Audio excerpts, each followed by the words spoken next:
Hello, Somerville. We are here today to talk about question 1 on the Massachusetts state election ballot of Tuesday, November 8th. My name is Jim Kaplan.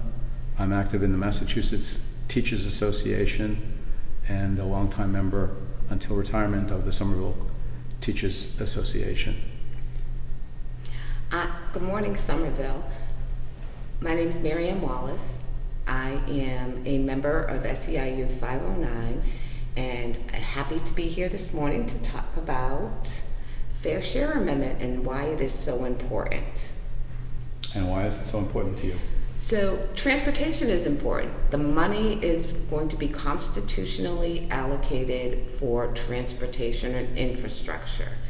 We know that workers travel in many different forms, whether it be by transit, roads, bridges need work. Our infrastructure has been on the decline rapidly for years, and our state hasn't made the appropriate investments to getting workers to work in a timely, safe, more importantly, way. If we want to take example our MBTA system, we have had fires, deaths, all a result of lack of investment and care on how working people actually get to work.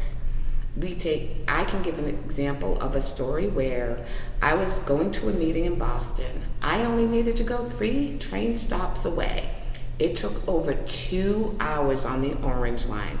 I could have walked there and back from Somerville before I was able to get on the T. The only thing that stopped me from walking, it was 0 degrees. And all you could see on the train that day is everybody calling their bosses saying, "I'm sorry, I'm gonna be late. I'm sorry, I'm gonna be late." Workers were petrified they were gonna lose their jobs or get written up. It's time we make the real investment in our transportation systems, in our infrastructure. Even our roads and bridges, we've had numerous people who have gotten hurt going to work because pieces of concrete fall as they're driving down the highway. This will also bring a lot of jobs when we invest in our infrastructure. It also brings a lot of good paying jobs to our community members. So not only are we investing in the workers that use it, but we're also investing in our workers having work. Jim? Well, in Somerville, 50 years here, it's easy to remember when the roads were not especially crowded. Now they are, and rush hour gets longer and longer, so the periods that are hyper-crowded, backed up, grow longer and longer. And that will continue until Metro Boston gets a T system and commuter rail system that reaches much deeper into the suburbs. There are cities in the United States, San Francisco, somewhat Washington, D.C., certainly New York, much wider than Manhattan and Brooklyn, that reach way out and consequently carry enormous numbers of people from the inner and outer suburbs into the city, obviating the need for heavy traffic cutting through areas like Somerville. We don't have that because the the blue line stops in East Boston. It needs to go up to Lynn, it needs to go on to Salem. The green line that they've been promising for 20 years and may or may not arrive sometime this year finally, much belated, needs to go much farther out here. The red line extensions were built under were planned and initiated under Dukakis. Nothing since for 30 years until the planning for the green line extension. We need these to go much farther out, and that's going to take a lot of money beyond the repairs to the existing system. In the morning, sometimes I have to drive up Route 93, and every workday it is backed up all through Medford. It's backed up often as far as Woburn. This is insane, and people get off to avoid the total clot going into Charlestown, and they come through Somerville. And that's not going to change until more capital is put into development of the metro system. And it's not just for us. A high-speed rail is needed out to Springfield. It's been promised forever and ever and ever. And those folks pay taxes. They need to get something for that. About also state metro and state implications on the topic of education. Is that okay by you? Yes. The funding is going into two parts, of which transportation is one, but the other one is public education. And that's K through 12. Here in Somerville, the schools have gotten substantially better in terms of facilities, just lots of new building, and student-teacher ratios have come down and ancillary services have gone up. But statewide, that's not necessarily the case, and there's a lot of cities statewide that really desperately need much more funding from the state because their property tax bases are low. For example, Fall River, New Bedford, Brockton, Chelsea, Lynn, Lawrence, Lowell, Fitchburg, Gardner, Holyoke, Springfield, Worcester. That's the gateway cities across the Commonwealth need a whole lot more revenue coming in. And it also applies to higher education. When I've talked to people, I ask folks, do you know anybody carrying student debt? And it's easy. I just look for people who are out of high school and not yet bald.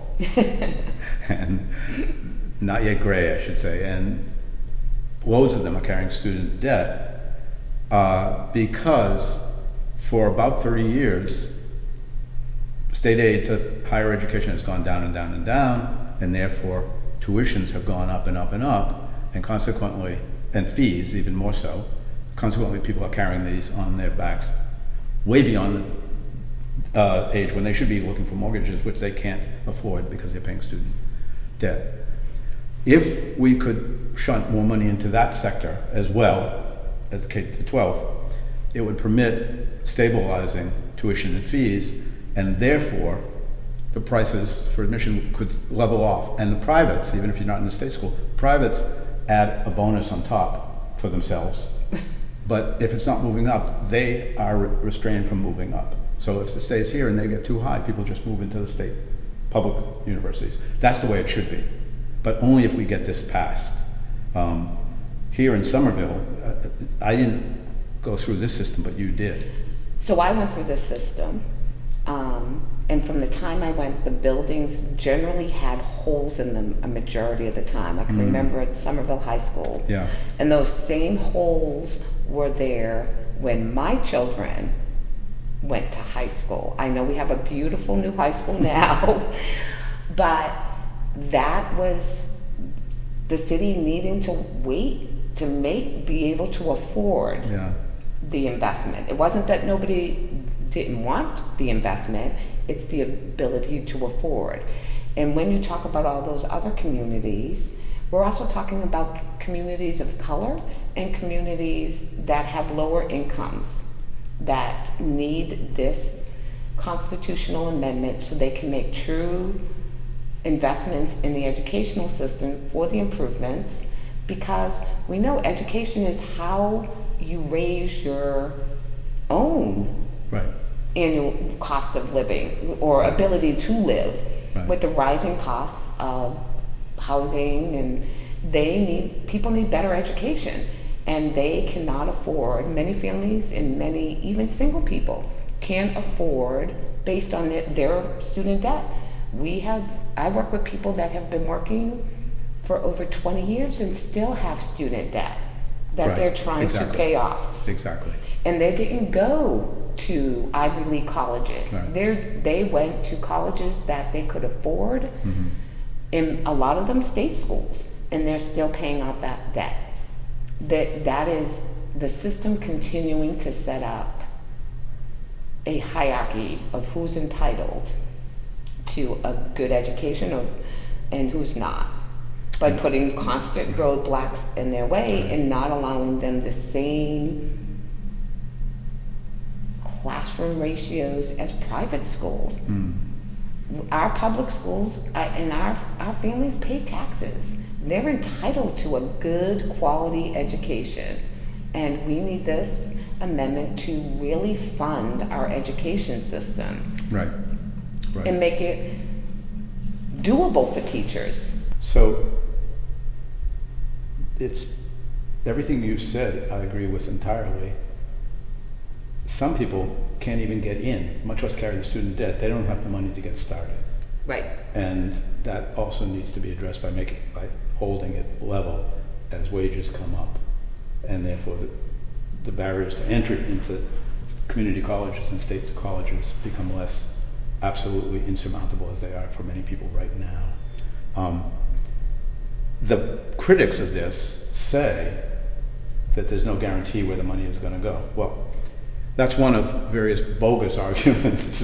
Very bogus, yes. Because it is written into the Constitution because the Constitution is clear about taxes, and it is clearly written that this amendment, that the money generated from this amendment would go specifically to infrastructure and public school systems. You're sure? Positive. You're not fibbing? I'm not fibbing. I don't fib about where any tax money is going. I want to be crystal clear. Do you believe what this says? This says that's where it will go. I do believe that. Everybody on the voter rolls got one of these things, and it's straight. And there's the text of the amendment to the Constitution, not subject to diddling by the legislature, enforceable by the state Supreme Court, and pledged to be supported by the forthcoming Governor, Maura Healey. And it is clear as day that that is a bogus argument. What the legislature can do, I think is pretty clear. They can decide we're going to fund this expansion project on mass transit rather than that expansion project on mass transit. They're going to expand this plan for state universities or for community colleges or for gateway cities and not that one. And this is the amount that's going to be appropriated. Right, which is what they do now anyways. Precisely. They cannot, the legislature can never determine how much tax money's coming in. They can only determine where it goes. Right, right. They don't set the tax rates. So the other myth that they're propounding is that all the plutocrats will flee the state. Hyper-rich people will flee the state.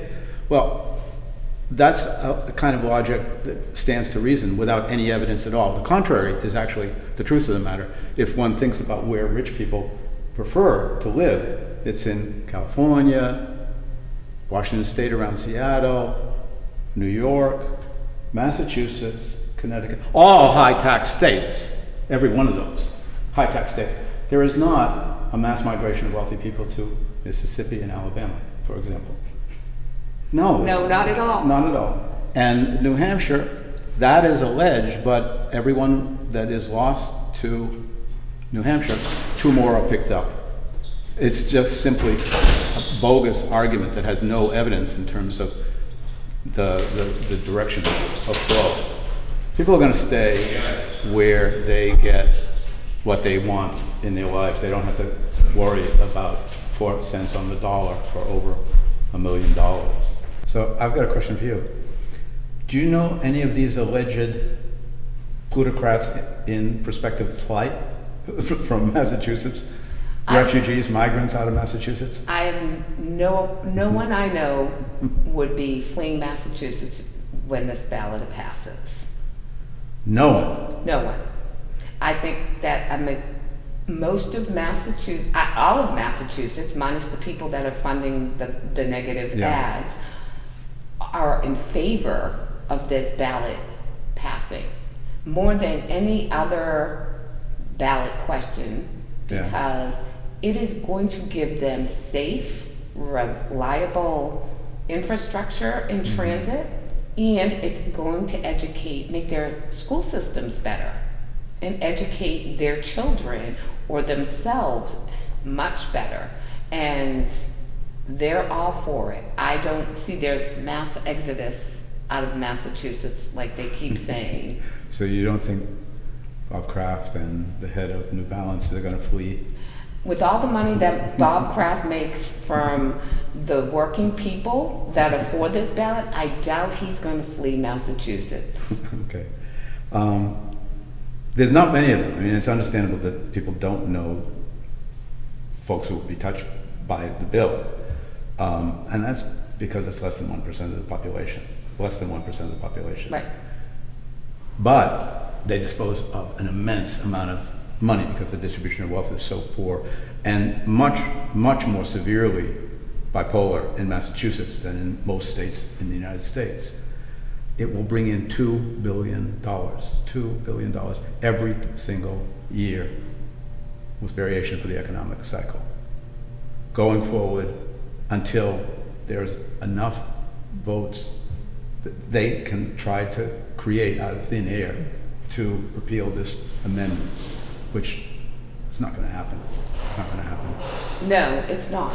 And if you think about it, those are the selected that are putting money into defeating this Right. ballot. Right. But they also make their money off of the residents in the Commonwealth. That's how of all the working people that need this service, this funding. When you talk about better education, Right. when you talk about transit, if we talk about the crafts, Yeah. we're talking about putting a train down to Gillette Stadium. Where's that funding going to come from? Is Bob Kraft going to write a check out and say, here you Right. go, Right. I'm reaping the rewards That's right. of this train station extension so that my family is making more money, my corporation is making more money. He's not writing a check. That's going to come from the taxpayers of Right. Massachusetts. Just like previously in Yes. his campaign to build an Olympic stadium that we would pay for, that he would benefit from. Right. Yeah. So so Foxborough gets an extension because a billionaire will get some investment from that. But Springfield, Right. who could really benefit Right. from the extension, gets nothing? Right. There's one other, totally bogus argument about who knows how they were going to spend it. It's very clear, the two parts. Totally bogus argument about refugees leaving Massachusetts in grand numbers for low-tax states. There's a third one, which is of concern because it's a little more detailed, and that's about home sales. In Somerville last year, the last year for which statistics were available, there were 11 homes sold with an appreciation from purchase price to sale price of more than $1 million. 11. But that doesn't mean that people actually made $1 million, because first of all, there's the broker's fees. Correct. Clear all of that out. Secondly, there's all the improvements. If you put in new furnaces, new roofing, expansions, a deck, anything like that, a garage, that's written off.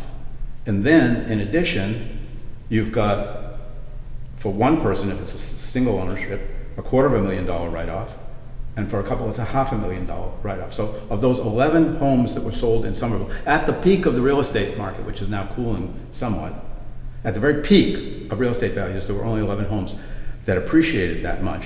And of the number that were touched, it was smaller than that. So most of the people in Somerville, zero prospect of paying 1 penny on real estate sales. So, And my thing to that is, I own a home in Somerville, and I bought my home when it was still Slummerville. So I know the value of my home has multiplied since the first time I owned it. But I also know I'm not worried about paying when I sell when and if I sell my house. I'm not worried because I know how much I paid for it, how many times I had to remortgage my house to make improvements. I know the improvements I've made. I know I'm not worried about that. And you keep your receipts. I keep my receipts, but also they're just building on fear of people. So you're not contemplating migrating? No, I'm not. No, I'm happy, and I really want these investments. And why do I want these investments? Because they're important to people. There is one more thing, because you've got kids. If it passes on there are other channels that block out any taxation at all. If you sell it, for example, and you move into another residence in Massachusetts that you buy, including a condo within the retirement homes, that is zero taxes, no tax at all on that transfer, as long as you stay in Massachusetts. Now, if you want to run off to New Hampshire, who knows? That's a different matter. But, so, a lot of the stuff that they're going to be putting up in the next 3 weeks on the television is basically bogus. For which reason, I just want to promote this. This is straight. This is from the government of Massachusetts. It has the text of the referendum question itself, the amendment to the Constitution. It has the arguments given by supporters, their side, and the arguments given by opponents. And if you try to find evidence for the arguments from either the text or from data given by the proponents, it's all, well, it stands to reason. That's not evidence. No. So I encourage people to read this. I agree. People need to read the ballot book that everybody was mailed, because it gives you the exact language, and people can see that in question 1, it specifically earmarks it Right. to transportation and infrastructure and education, Right. and that there is no room for the legislature to then move that money to something else. Their Right. only control is to decide which project gets funded first. Right, exactly right. The incoming governor has said very clearly that her understanding is that it's on top and not in place of current expenditure levels, so that it goes on top. Correct. Nothing in the books now can be shunted elsewhere, and all of this is to deal with unmet needs that are so grievous in mass transit and in many of the public school systems and in higher ed in Massachusetts. Right, and we've trusted Maura Healey before on anything she said on her interpretation. There's no reason to disbelieve her now when she Right. says it is the way the law is written. We need Right. to be clear and believe what she is saying. A lawyer's judgment, an attorney general's judgment, Yeah. a future governor's judgment. Right. I realize, Because she interprets the law. I realize I'm believing what the polls are saying, but I suspect it'll be true come November. And that's why I have confidence that we too are going to win this. And the question is, how high will the percentage be in Somerville? I How much say, will let's Somerville say carry my us through? Somerville is always one of the most progressive voters in the state. So I'm going to give my percentage at about 90% Well. it passes in Somerville. You're more optimistic than I, but this is going to be both supported by Somerville and very clearly beneficial to Somerville. I think every morning what Broadway looks like, what Somerville Avenue looks like. What the side streets look like. Right. All the four cross streets that cut through. It's just a jam, and that can't keep mounting and mounting and mounting because there's no alternative mode of transportation. No, and I think that's why I'll stick by my 90%, because I think no matter who you are in Somerville, I think that the amount of traffic in Somerville is so outrageous on the main streets and then the side streets. Now, to avoid the traffic on the main streets, I think people want to see this happen because they want to really show an investment in better modes of transportation. Well, of course, we could all walk everywhere. That's fine in the summer. I don't know about January. It's a little much in January. Right. Or when you have to be somewhere, walking sometimes takes time. It's not always the safest either if we don't address it. So you're not a fan of Orange Line, which requires getting off in the middle to take a bus, or Red Line catching fire? No, not at all. Not at all. I'd like to know when I get on the train, I'm not jeopardizing my life. Green Line, Riverside Branch being closed every weekend? No. The Green Line, let's talk, for years, like Somerville has Been promised. an inconvenience with 3 bridges closed down, being at a gridlock really, Right. for the celebration of the day the Union Square station finally opened up, for them to say, hold on a minute, now we're gonna shut it down again. Years of unfulfilled promises. Yeah.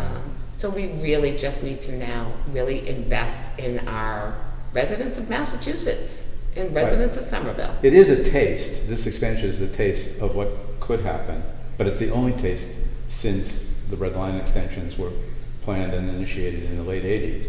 It's the Right. only extension in significant extension in the Massachusetts metro system. But it's a taste of what we need to keep going out and out and out. Further and out. further. Yeah. Because That's we all exactly know right. that everybody's moving further out, and they need An alternative to cars. alternative to cars. That's right.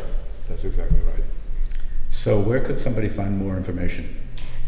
People can go to fairshare.com to find out more information, Which is all about, the Fair Share Amendment. right, Fair Share for Massachusetts. That's what you're wearing. Yes. You must be a partisan. So that is hitting the high points. And people can decide if they want to become more involved at this Right. website and get more information just Right. on the ballot question itself. I know I would like to thank Ed Holleran, the host of the Labor Show. He is also the president of the Somerville Municipal Association. Municipal Employees Association. Municipal Employees Association. And Greg Hill, who's the associate producer of the Labor Show. We appreciate all their work.